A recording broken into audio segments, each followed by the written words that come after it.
Bonjour à tous et bienvenue pour votre rendez-vous habituel, la Minute Juridique et Financière d'HomeClick. Aujourd'hui, nous allons vous présenter les différents modes de détention d'un patrimoine immobilier, qu'il s'agisse d'un mode de détention direct ou indirect. Alors, le mode de détention direct ou indirect se distingue des composantes de la propriété que nous avons vues précédemment. Pleine propriété, nue propriété, usufruit. Pour plus d'informations, je vous invite d'ailleurs à aller visualiser ou revisualiser ces vidéos.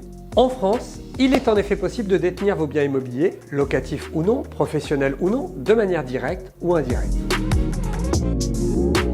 Cette détention consiste pour une personne physique de détenir des droits directement sur un bien immobilier. Par exemple, Margot est propriétaire d'une maison qu'elle a mise en location. Margot reçoit les loyers de la maison et en paie les charges. C'est ce mode de détention qui est le plus souvent utilisé, notamment en raison de sa simplicité. Il est possible de détenir sa résidence principale ou des biens immobiliers locatifs en direct. En cas de mise en location, il appartient au propriétaire de distinguer sa trésorerie personnelle de la trésorerie relative à la mise en location du bien. La détention indirecte consiste pour une personne physique de détenir des droits sur une société, personne morale, qui elle-même détient des droits sur un bien immobilier. Par exemple, Hugo est propriétaire de la société H qui est propriétaire d'une maison qui est mise en location. La société H reçoit les loyers de la maison et en paie les charges. Il est temps pour moi de passer la parole à maître Stéphanie Doutronpuis, notre avocate référente, pour effectuer un comparatif entre ces deux modes de détention et d'en mesurer les impacts sur plusieurs aspects. L'acquisition et la détention de biens en direct ou de manière indirecte aura bien évidemment des impacts sur plusieurs aspects. La création d'une société générera des frais d'avocat, d'expert comptable, des frais bancaires et nécessite de tenir une comptabilité. En effet, la société permet cependant de regrouper l'ensemble des revenus et l'ensemble des charges en cas de détention de plusieurs biens immobiliers dans cette même société. À la différence de l'acquisition en direct qui ne nécessite aucun frais supplémentaire et qui a une gestion administrative beaucoup plus souple.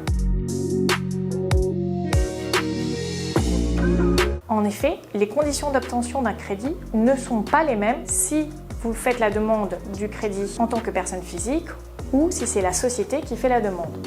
En effet, il est important d'effectuer une étude comparative avant l'acquisition.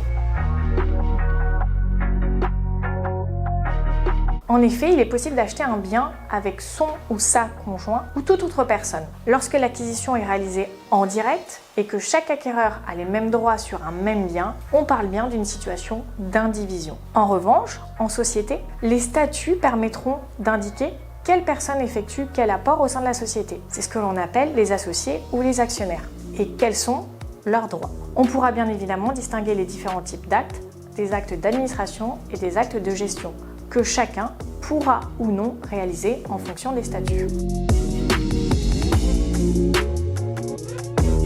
Lorsque l'acquisition est réalisée en direct, le patrimoine immobilier entre dans la succession au moment du décès. Il sera alors transmis comme prévu par les dispositions testamentaires du propriétaire ou par le régime légal par défaut. Lorsque l'acquisition est réalisée de manière indirecte, c'est-à-dire via une société, il pourra être plus simple de transmettre son parc immobilier grâce au statut et en utilisant le mécanisme de démembrement des parts sociales.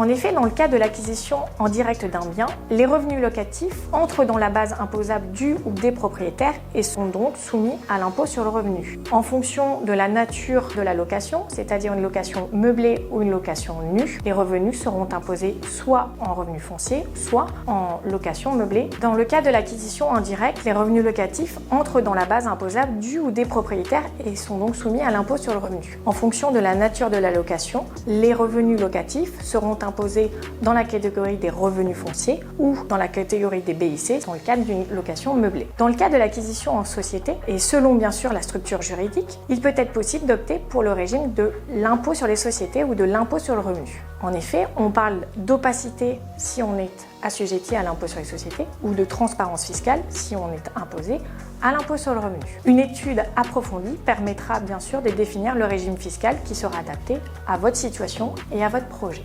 Il est cependant important de préciser que le fait de détenir des biens dans le cadre d'une société ne dispense pas de s'acquitter du paiement de l'IFI, impôt sur la fortune immobilière, le cas échéant. À ce titre, il n'est souvent pas pertinent de détenir sa résidence principale au sein d'une société, au sens bien évidemment de l'IFI, de ne pas pouvoir bénéficier de l'abattement de 30%. Merci beaucoup pour votre attention et votre fidélité. Je vous propose de vous retrouver dans un prochain épisode pour aborder les différents types de personnes morales au sens patrimonial du terme. À très bientôt.